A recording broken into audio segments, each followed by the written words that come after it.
Hi, everybody. Thank you for joining me today. So, this week's Technique Tuesday, we're continuing with the bokeh because we wanted to use our stencils, and each week I'm using different stencils. So, this week we're going to use this is basil marshmallow. I'm using squeezed lemonade, mustard seed. Is it mustard seed? Yeah. And fossilized amber, and we're using our stars. And as I started to put this one down, I remembered again. I was like, you know what? I said I was going to use my spray, and I'm going to do that after I use this one. I'm going to pull it up here. And before I go to lay down, I'm grabbing my pixie spray. We're going to spray it off camera. And it just takes a few seconds for it to basically become tacky. So we're making our stencils like a post-it note, right? And then that way, while it's laying down, it's secure. And the paper may move, but the stencil's moving with the paper. Do you see what I'm saying? So I don't have to worry about the stencil itself shifting on me. And we get a nice, crisp image. So for this one, I was like, you know what? Let's just do each one of the colors right down the center. Usually I try to do them in like 3 different places. And I think what winds up happening is it almost looks a little bit more fuller. So you'll see as we keep going, okay? And I love these shades and how they literally are a wonderful like pairing, because it's like light, medium, and then you have the darker one, which is the fossilized amber. I really like that. So this one is the smaller size, not the smallest, but the next smaller size in the stars. And I have 2 of those in this collection. And I love how I did spray the back of them again. You didn't see that because I did have to do a quick little cut, but I did spray the back of them, so that way it makes it easier to pull up.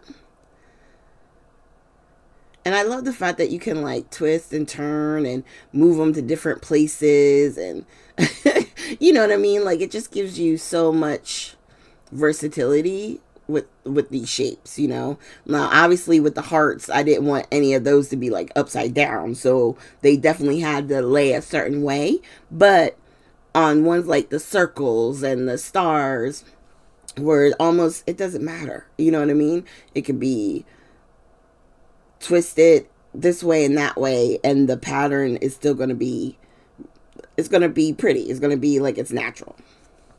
I think we're going to have fun with that when it comes to the hexagon too. All right. And what I'm doing with the ones that I do have 2 stencils, like I keep the light one on the one stencil, and then the other stencil I'm using the medium and the dark color, because I don't think it matters that they kind of like mix together. And here we go. We're going to spray again. And once I spray, I put it down, and then same thing with this one. We're going to create our little clusters of 3.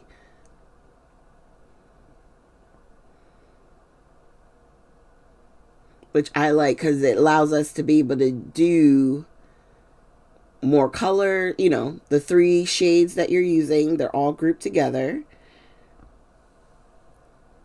And when you have them like this and you can see the difference in the shades, it makes it so much easier. It really does. When they're really similar in color, sometimes it can feel a little weird. Because I know on the black paper, sometimes the way it grays it out, and these are still oxides, but like some of the reds, they looked similar at first. Now, when they dried and everything, you can see the different shades, which I'll show you what we've done already. At the end, I do bring them into frame so we can see them again, and you'll be able to see what I mean. So really, I mean, to me, this whole idea of the bokeh technique is not going to be exactly the same as when you do it obviously with photographs, but you can have fun. You can add lots of layers. If we wanted to, we could add grays and blacks and whites. You know what I mean? Like there's, how do I explain? Like when you really look at the bokeh, it just, it's an image that is obviously it's created for photos. It's hard to replicate exactly in just the inks and stuff, but you do that by having lights and darks, and if you wanted to mix in a little bit of gray, you can also change it up by not pressing as hard, you know what I mean? So you get a lighter a